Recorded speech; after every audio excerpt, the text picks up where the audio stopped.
ya, bacaan apa yang afdal dibaca saat salat tahajud? Saya sarankan begini. Kalau Anda mau salat apapun, terutama salat tahajud, ada dua sifat. Sifat pertama bagi penghafal Quran. Bagi penghafal Quran, saya sarankan jangan pernah meninggalkan tahajud.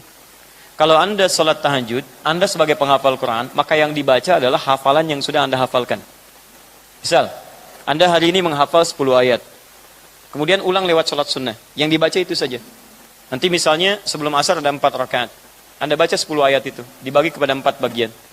Terus nanti pada maghrib baca lagi, pada isya baca lagi. Malam saat tahajud yang dibaca itu saja. Karena nanti bacaan tahajud itu identik dengan penghafal Quran. Faqra'u ma tayassara minal Quran. Baca yang paling mudah dihafalkan dari Al-Quran. Tayassara.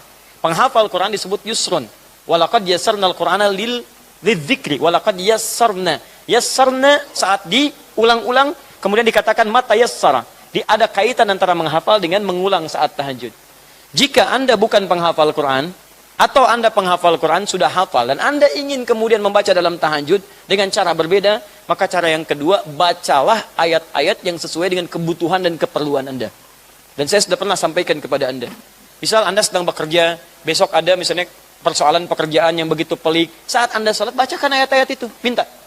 Ada Quran misalnya, surah ke-21, ayat 87 sampai dengan 88. Ada Quran surah kedua, ayat 168. Kalau Anda minta memilih, diberikan pekerjaan yang halal. Kalau ingin mempercepat rezekinya, baca Quran surah kedua, ayat 172. Kalau ingin lebih cepat lagi keberkahannya, baca Quran surah ke-7, ayat 96. Ibu yang sedang misalnya dalam fase merawat anak, usia 2 tahun, supaya lancar, tenang, baik, dan sebagainya. Baca misalnya Quran surah kedua, ayat 233. Baca Quran surah ke-17, ayat 23.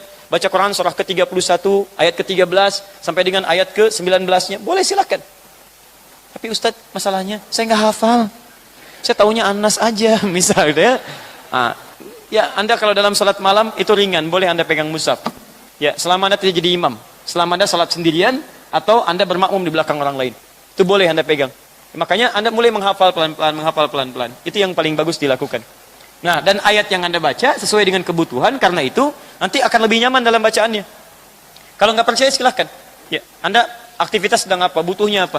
Besok mau ujian, untuk yang anak-anak kampus, bacakan ayat-ayat mempermudah Anda untuk mendapatkan pengetahuan.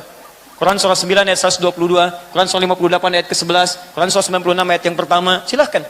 Ya, Quran surah misalnya 75 ayat ke-16 sampai 18, ada semua ayatnya. Ya. Tadi ada ayat-ayat untuk memilih jodoh misalnya kan, yang mendekatkan dan sebagainya, ada, silakan. Ya, Quran surah 49 ayat yang ke-13, Quran surah ke-4 ayat yang ke-4, kalau sampai ke pernikahan Quran surah ke-30 ayat ke-31, ada semua. Maharnya Quran surah ke-4 ayat yang ke-4, ya, dan seterusnya.